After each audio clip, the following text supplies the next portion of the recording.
नमस्कार दोस्तों, स्वागत है आपका हमारे एजुकेशनल चैनल पर। जैसे कि आप लोग जानते हैं कि मैं मानव भूगोल के मूल सिद्धांत का जो चैप्टर 5 पढ़ा रहा हूँ, प्राथमिक गतिविधियाँ, उसमें मैंने पहले पार्ट 1 प्राथमिक गतिविधियाँ, जिसमें शिकार, संग्रहण, पशुपालन और निर्वाह कृषि सबको आपको बताया था।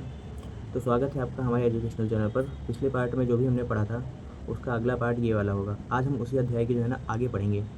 देखिए, आज का जो अध्याय है उसमें हम कुछ ये वाले टॉपिक पढ़ेंगे, जैसे वाणिज्यिक कृषि, कृषि के प्रमुख रूप, खनन, ये सब टॉपिक जो हैं आज के हैं अपने। पिछले पार्ट में हमने निर्वाह कृषि पढ़ी थी। इस पार्ट में सबसे पहला पॉइंट वाणिज्यिक कृषि का है। देखिए, निर्वाह कृषि में जो मुख्य उद्देश्य रहता है ना, वो अपनी और परिवार की ज़रूरत को पूरी करना होता है। लेकिन इसमें क्या होता है, वाणिज्यिक कृषि में बाजार के लिए उत्पादन होता है। ठीक है, यहाँ पे बाजार जो है ना वो मुख्य रहता है। इसमें बहुत ज़्यादा बड़ी मात्रा में पूंजी, तकनीक, परिवहन और आधुनिक कृषि संसाधनों की भूमिका महत्वपूर्ण होती है। ठीक है, देखिए इसमें लिखा है, वाणिज्यिक कृषि में फसलों का उत्पादन मुख्य रूप से बाजार में बेचने और आय प्राप्त करने के लिए किया जाता है। ठीक है, और इसमें बाजार, पूंजी, आधुनिक तकनीक, परिवहन, मशीन, इन सब का जो प्रयोग होता है ना, जब जाके इसकी खेती होती है। तो जो पहला पॉइंट था अपना वाणिज्यिक कृषि, को समझ में आया आपको। अब दूसरा पॉइंट है वाणिज्यिक कृषि के एक महत्वपूर्ण प्रकार। ये जो है ना वाणिज्यिक कृषि का प्रकार है, रोपड़ कृषि जिसे बोलते हैं। ठीक है, इसमें क्या होता है, रोपड़ कृषि जो है ना बड़े क्षेत्र में मुख्य रूप से किसी एक फसल का उत्पादन किया जाता है। यानी क्या मतलब इसका, कि रोपड़ कृषि में क्या होता है कि एक बहुत बड़ा क्षेत्र होता है, यानी फील्ड मान लो, खेत मान लो, फार्म मान लो, वहाँ पर जो है ना एक बड़ी मात्रा में वहाँ पर ये रोपड़ फसलें उगाई जाती हैं।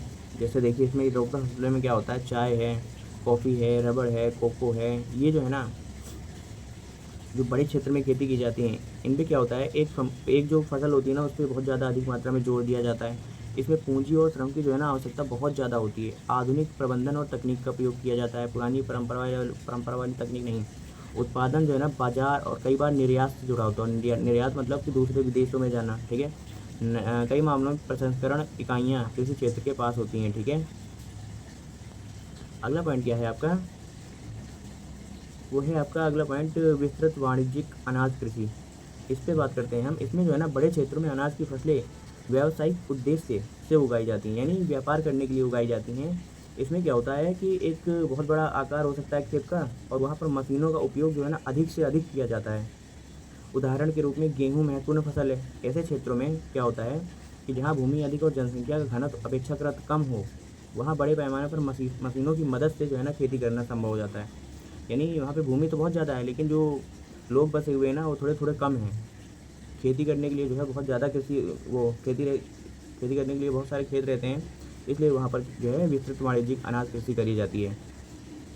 इसमें मैंने क्या बताया आपको, बड़े खेत होने चाहिए, मशीनों का अधिक प्रयोग होता है, श्रम जो है ना अपेक्षाकृत कम होता है, क्योंकि इसमें मशीनें बहुत ज़्यादा प्रयोग होती हैं। बाजार के लिए जो उत्पादन है उसके लिए होता है, अनाज का बड़े पैमाने पर उत्पादन किया जाता है। अगला पॉइंट क्या है आपका, देखिए इसमें गेहूँ जो था वो महत्वपूर्ण फसल है इसमें।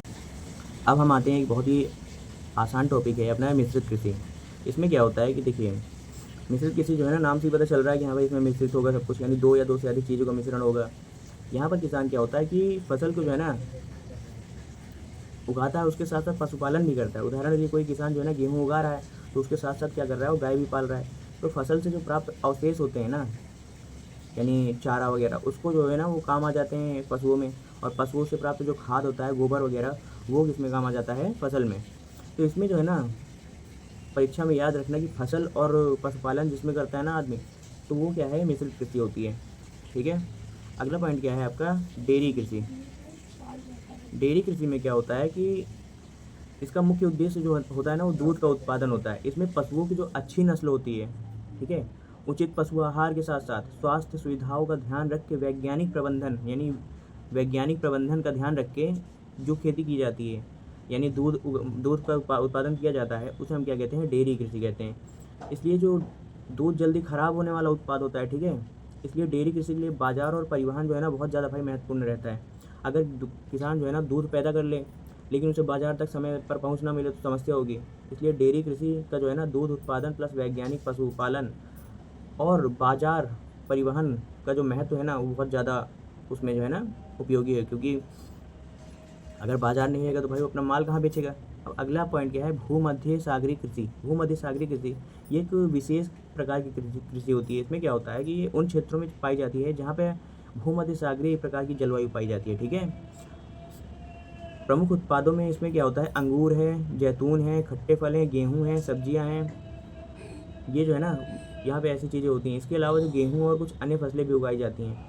भूमध्य सागरीय कृषि में जो है ना फल और बागवानी फसलों का विशेष महत्व होता है। भाई ये भूमध्य सागरीय कहाँ पर है, देखिए जैसे अगर मैं आपको पृथ्वी बनाऊँ, ऐसे रहती है पृथ्वी, इसमें अगर मैं यहाँ पे ऐसे एक रेखा खींच दूँ तो यहाँ पर ये 0 डिग्री अक्षांश है, तो इसमें जो है ना इसे भूमध्य रेखा भी बोलते हैं। तो यहाँ के आसपास के जो क्षेत्र हैं वहाँ पर भूमध्य सागरीय कृषि की जाती है, ठीक है। अगला जो पॉइंट है आपका, बाजार और बागवानी।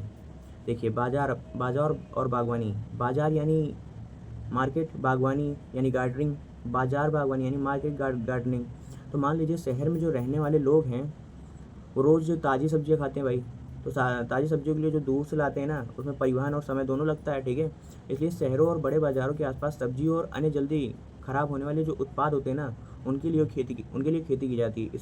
इसमें जो है ना बाजार बागवानी कहा जाता है। इसमें जो मुख्य रूप से होता है ना वो सब्जी होती हैं, फल होते हैं और फूल होते हैं, अन्य बागवानी उत्पाद, ठीक है, उगाए जाते हैं। इसी जो है ना बाजार और परिवहन का जो है ना इसमें विशेष महत्व होता है भाई। अगला जो है आपका वह है सहकारी कृषि, ठीक है। इसमें क्या होता है कि सहकारी का अर्थ होता है मिलकर या सहयोग कर काम करना, ठीक है। जब किसान कृषि से जुड़े कुछ कार्यों के लिए मिलकर सहयोग करते हैं, ठीक है, सहयोग करते हैं, जैसे कि कृषि सामग्री खरीद सकते हैं, संसाधनों का उपयोग कर सकते हैं, उत्पादों का प्रसंस्करण कर सकते हैं, अपनी उपज को बाजार में बेच सकते हैं, तो ये क्या है भाई, सहकारी कृषि होती है, ठीक है। इसमें किसान को सामूहिक रूप से सुविधाएं प्राप्त हो सकती हैं, ठीक है। अगला पॉइंट क्या है आपका, सामूहिक कृषि। देखिए इसमें सामूहिक कृषि में क्या होता है कि इसमें कृषि का उत्पादन और संसाधनों का जो उपयोग है ना अत्यधिक सामूहिक रूप से किया जाता है, यानी अधिक सामूहिक रूप से। मान लीजिए भूमि, श्रम, पशुधन और अन्य जो कृषि संसाधन है इसका सामूहिक रूप से इस्तेमाल किया जाता है। देखिए अंतर क्या है, देखिए सहकारी में क्या होता है कि कृषि में जो है ना सहयोग मुख्य बात होता है, लेकिन सामूहिक कृषि में जो है ना उत्पादन की व्यवस्था अधिक सामूहिक रूप से होती है। यानी वो उत्पादन जो है ना वो कैसे होगा वो उसके लिए जो है ना सामूहिक कुछ ज़्यादा ही होता है, ठीक है। अगला पॉइंट क्या है आपका, अंतिम बड़ा पार्ट है जो है ना इस पार्ट का, यानी इस चैप्टर का अंतिम बड़ा भाग है जो कि है आपका खनन, ठीक है। देखिए खनन क्या होता है, आपने कभी सोचा होगा कि आसपास जो इस्तेमाल होने वाली बहुत सी चीज़ें होती हैं इसमें कच्चा माल कहाँ से आता है। मान लीजिए कोयला कहाँ से आ जाता है, लोहा कहाँ से मिलता है, तांबा, बॉक्साइट, दूसरे जो खनिज हैं कहाँ से प्राप्त होते हैं। इन संसाधनों को पृथ्वी से निकालने की जो प्रक्रिया है ना उसे ही हम खनिज कहते हैं, ठीक है, सॉरी उसे ही हम खनन बोलते हैं, ठीक है। खनन क्या है, देखिए पृथ्वी की जो सतह है या उसके अंदर के जो खनिज हैं उनको बाहर निकालने की जो प्रक्रिया है ना वही क्या है, खनन कहलाती है। इसमें जो प्रमुख खनिज हैं वो क्या है, कोयला है, लौह अयस्क, तांबा, सोना, बॉक्साइट आदि शामिल है, ठीक है। खनिजों का आधुनिक उद्योगों में बहुत ज़्यादा जो है ना महत्वपूर्ण उपयोग रहता है, ठीक है। अब सवाल आता है खनन को जो प्रभावित करने वाले कारक हैं वो क्या हैं। देखिए जहाँ खनिज मौजूद है वहाँ आसानी से खनन शुरू किया जा सकता है, नहीं भाई नहीं किया जा सकता। इसके लिए जो है ना कई कारक बहुत महत्वपूर्ण होते हैं। देखिए पहला भौतिक कारक, ठीक है, पहला कौन सा, भौतिक कारक, ठीक है। इसमें क्या होता है, खनिज की मात्रा कितनी है, उसकी गुणवत्ता कैसी है, कितनी गहराई पर है, वह किस रूप में मौजूद है, ठीक है। अगर इन सब में वो सही से बैठता है तो भाई उसकी खनिज का खनन कर लिया जाता है। अब मान लीजिए कि बहुत ज़्यादा गहराई में है तो कैसे निकालोगे भाई अगर आपके पास उपयोगी औजार ही नहीं होंगे। अब दूसरा क्या है, आर्थिक कारण। खनिज की मांग, तकनीक, पूंजी, श्रम, परिवहन, बाजार, इन सब में बहुत ज़्यादा खर्चा आता है। अगर इस पर नहीं बैठ रहा है सही से तो भाई कैसे निकालोगे। खनिज का होना ज़रूरी है लेकिन उसका आर्थिक रूप से उपयोगी भी तो होना भाई उतना ज़रूरी है कि भाई उसमें इतना पैसा भी तो लगता है निकालने में। याद रखें भाई खनिज मौजूद होना पर्याप्त नहीं, उसे निकालना और बाजार पहुंचाना भी आर्थिक रूप से संभव होना चाहिए, ठीक है। खनन की प्रमुख विधियां क्या हैं, ठीक है। तो देखिए अब खनन को जो है ना दो मुख्य विधियों को समझते हैं हम। पहली है सतही, दूसरी है खुला खनन, ठीक है। सतही में क्या होता है, देखिए अगर खनिज पृथ्वी की सतह के पास पाए जाते हैं और उसे खुदाई करके निकाला जा सकता है तो वो क्या है, सतही है आपका, या उसे खुला खनन बोलते हैं, ठीक है। अब दूसरा जो है ना वो भूमिगत खनन है।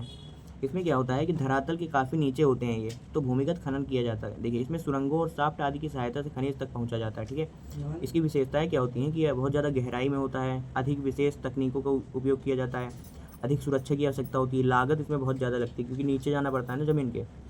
तो भाई देखिए, प्राथमिक गतिविधियाँ और पर्यावरण प्राथमिक गतिविधियाँ और प्राकृतिक संसाधनों पर निर्भर करती है, ठीक है? इसलिए इनके अत्यधिक या असंतुलित उपयोग से पर्यावरण पर प्रभाव भी पड़ सकता है, ठीक है? देखिए, संभावित समस्याएँ, इसमें क्या होता है कि वनों की जो देखिए, जो प्राथमिक गतिविधियाँ होती है ना, वो प्राकृतिक संसाधनों पर आधारित होती है, ठीक है? क्योंकि प्रकृति से जो मिलती है वही ये प्राकृतिक गतिविधियों में आते हैं। इसलिए यदि हम प्राकृतिक संसाधनों का ज़रूरत से ज़्यादा उपयोग करेंगे ना, तो पर्यावरण पर भी प्रभाव पड़ सकता है। जैसे वनों की कमी हो जाएगी, मृदा क्षरण होगा, जल प्रदूषण होगा, खनन क्षेत्रों में पर्यावरणीय परिवर्तन होगा, जैव विविधता को नुकसान पहुँचेगा। इसलिए हमें संसाधनों का जो उपयोग है ना, वो सीमित मात्रा में करना चाहिए। आज की ज़रूरतें भी पूरी हों और आने वाली पीढ़ियों के लिए भी बचे रहें। इसी को हम सतत विकास से जोड़ देते हैं, ठीक है? तो भाई पूरा जो चैप्टर है ना, उसे एक बार में अगर हम करना चाहें तो देखिए, इसमें हमने क्या-क्या पढ़ा। शिकार, संग्रहण, पशुपालन, कृषि, निर्वाह कृषि, वाणिज्यिक कृषि, रोपण और खनन। ये सब जो है ना, आपने इसमें पढ़ा है चैप्टर में। और खनन और उसकी प्रमुख विधियों के बारे में भी पढ़ा। तो विद्यार्थियों, इस अध्याय को रटने की ज़रूरत नहीं है, बस एक बात समझ लीजिए भाई, प्रकृति से सीधे जो संसाधन प्राप्त होते हैं वो प्राथमिक गतिविधियाँ है और इन्हीं के अंतर्गत हम शिकार, संग्रहण, पशुपालन आदि को रखते हैं। और अगर आपको यह अध्याय समझ में आया तो भाई वीडियो को लाइक ज़रूर करें और चैनल को सब्सक्राइब करें। अगले अध्याय में हम एक और नए महत्वपूर्ण टॉपिक के बाद